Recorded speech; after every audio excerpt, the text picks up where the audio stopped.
Halo semua, kembali lagi bersama saya Nadif pada Bootcamp Script Writing.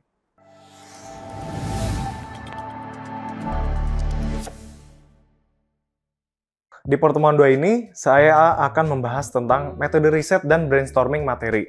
Ya, kita lanjut dulu. Oke, nah di pertemuan 2 ini, kita ada 3 materi ya. Nah, kita masuk ke materi pertama dulu. Yaitu adalah yang pertama, metode riset untuk mengumpulkan informasi yang relevan. Nah, itu ada beberapa ya metodenya dalam mengumpulkan informasi yang relevan sesuai dengan apa yang kita inginkan gitu. Oke, kita mulai dari studi kasus dulu.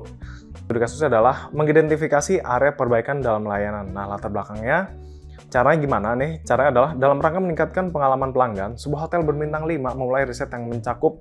Nah, ada 3 nih yang di riset nih oleh hotel berbintang 5 tersebut.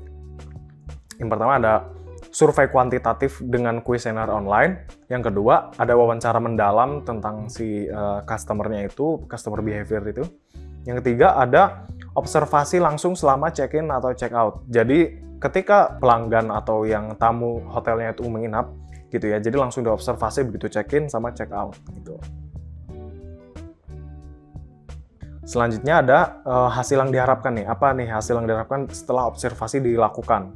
Yang pertama ada kita dapat menawarkan solusi yang tepat sesuai masalah-masalah yang ada gitu. Misalnya pas diobservasi si tamunya itu mengatakan bahwa wah AC-nya ini kurang dingin nih, wah airnya agak keruh, wah showernya mati gitu. Nah jadi kita bisa nih menawarkan solusi yang tepat, mungkin mengganti peralatannya menjadi lebih kuat gitu ya dan sustain dan lain-lain. Oke, yang kedua ada memberikan rekomendasi tindakan yang konkret untuk meningkatkan kepuasan pelanggan ya serta mempertahankan keunggulan kompetitif gitu.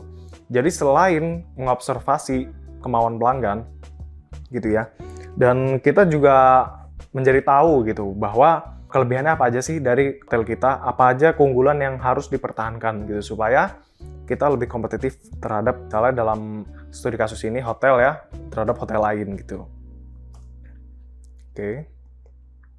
Nah ini definisi riset. Apa sih riset itu? Riset itu adalah proses sistematis untuk mendapatkan informasi dan pemahaman yang lebih baik gitu. Nah, tujuan riset itu ada 3. Yang pertama adalah mengumpulkan data yang relevan. Yang kedua, mendukung pengambilan keputusan. Dan yang ketiga adalah memahami tren dan pola. Nah, mengapa riset diperlukan? Nah, yang pertama nih, adalah menyediakan dasar untuk pengembangan strategi. Nah, setelah diriset gitu ya, diriset dan kita mengetahui jawaban dari audiens gitu ya. Nah, kita bisa menyusun strategi ini sesuai apa yang ada di jawaban dari riset tersebut gitu. Selanjutnya ada mengidentifikasi peluang dan risiko gitu. Nah, setelah kita melakukan riset tadi, kita jadi tahu nih peluang mana atau kelebihan yang kita punya gitu yang bisa kita tingkatkan dan risiko apa yang mungkin kita bisa hindari ke depannya gitu ya. Yang ketiga adalah meminimalkan ketidakpastian gitu. Nah, biasanya kalau kita tidak melakukan riset, kita jadi agak ngawang-ngawang atau baru kira-kira gitu. Ini kira-kira nih pelanggannya suka apa enggak ya? Gitu. Pelanggannya sebenarnya suka yang apa sih?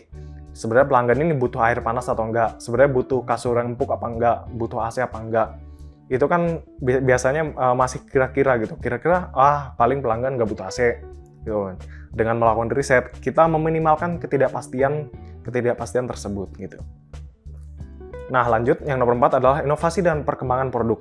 Nah, melalui riset yang tadi sudah kita lakukan ya, kita bisa melakukan inovasi dan perkembangan produk. Nah, misalnya tadi risetnya menghasilkan bahwa hotel yang tadi, hotel berbintang 5 tadi itu memiliki keunggulan di suhu air hangatnya gitu, suhu air panasnya yang sangat pas di badan.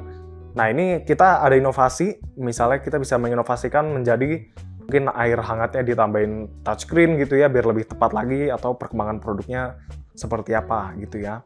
Nah, selanjutnya nomor 5, peningkatan kepuasan pelanggan. Nah, ini udah pasti ya, ketika kita sudah melakukan inovasi dan perkembangan produk terhadap misalnya studi kasus tadi kita ada hotel bintang 5, tentu aja pelanggan yang sudah puas gitu ya, mungkin akan bisa kembali lagi dan menyewa kamar lagi di hotel bintang 5 tersebut.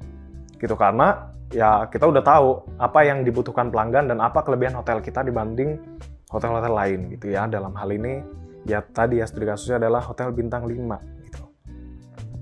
Oke, yang terakhir adalah keunggulan kompetitif. Ya, seperti yang tadi saya jelaskan, keunggulan kompetitif ini dihasilkan karena kita mengetahui nih dari riset yang dilakukan apa aja gitu ya keunggulan dari hotel kita, atau apa misalnya kita riset tentang perusahaan makanan atau itu makanan yang diunggulkan, apa yang diunggulkan dari makanan kita. Nah, itu bisa kita lakukan melalui riset gitu.